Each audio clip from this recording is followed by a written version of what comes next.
군인은 수의를 입고 산다. 이런 말 들어본 적 있으실 겁니다. 군대에 갔다 온 사람들이라면 더욱 무슨 의미인지 잘 알 것이고요. 뉴스에서 가끔 군에서 발생하는 안타까운 사건 사고가 보도됩니다. 그게 훈련 중이던 작전 중이던 끌려간 사람 입장에선 그만한 손해가 없죠. 그렇다면 군대에서 사고 또는 작전 중 사망했을 경우 우리 군은 어떻게 처리할까? 오늘의 주제는 내가 군대에서 죽으면입니다.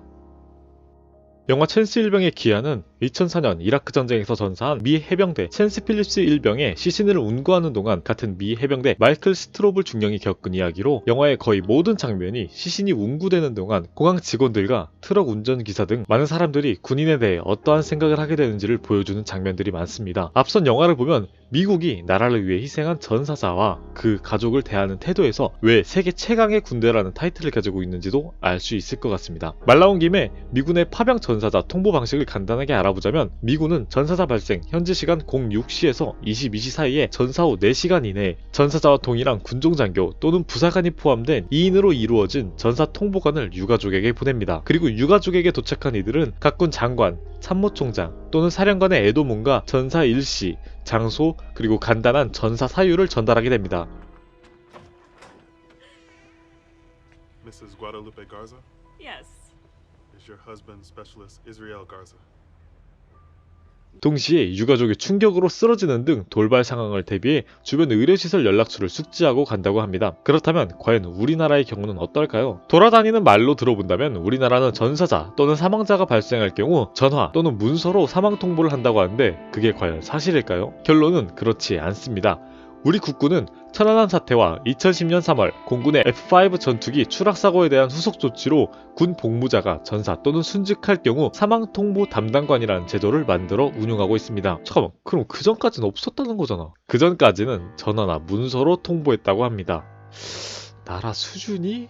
아무튼 전사 또는 사망 통보에 대한 절차를 알아보자면 부대관리훈령 제4편 2절 266조 사망 통보 및 유가족 지원 규칙을 보시면 첫 번째, 유가족에게 가장 신속하고 정확하게 통보하되 경험 있고 책임 있는 간부를 사망 통보관으로 임명하여 최대의 예를 갖추어 통보하여야 한다. 두 번째, 사고의 내용은 간단 명료하게 사실만을 통보하고 사고 내용을 추측하여 설명하거나 답변하여 사고의 축소, 은폐 의혹을 사지 않도록 유의하여야 한다.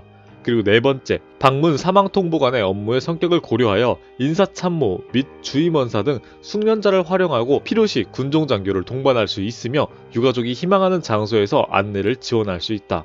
그럼 해외 파병이나 나는 집이 부산에 있고 강원도에서 복무하는 사람은 어떻게 해야 되는가? 거기에 대한 내용은 바로 다음 문항에 기록되어 있습니다. 3번, 작전 활동이나 해외 파병 등의 특수 상황의 경우 상황을 고려 별도의 사망 통보관을 임명하여 유가족을 방문 통보할 수 있으며 유가족이 원거리에 거주하는 경우 자군 내 최근접 장성급 부대장과 협조한다 라고 적혀 있습니다. 확실히 이전에 전화나 문서로 통보하는 방식보단 더 예우를 갖춰 진행한다는 느낌이 드는 건 사실입니다. 그럼 사망사고 통보 이후에는 어떤 방식으로 처리될지 한번 보겠습니다. 6번, 장성급 부대장은 사망자 유가족 지원을 위해 유족 지원 전담관을 임명하여 유족 보상에 관한 모든 행정 업무를 출장 대행 서비스 개념으로 지원한다. 7번, 사망자의 1, 2차 상급 지휘관 또는 장례위원장, 장성급 지휘관 중 1인 이상은 장례식 후 10일 이내에 위로서신을 작성하여 전달하여야만 한다. 다만 개인적인 요인에 의한 자살 등의 상황을 고려 장성급 지휘관의 판단으로 이를 생략할 수 있다. 나름대로 사망 이후 유족 지원 전담관을 임명해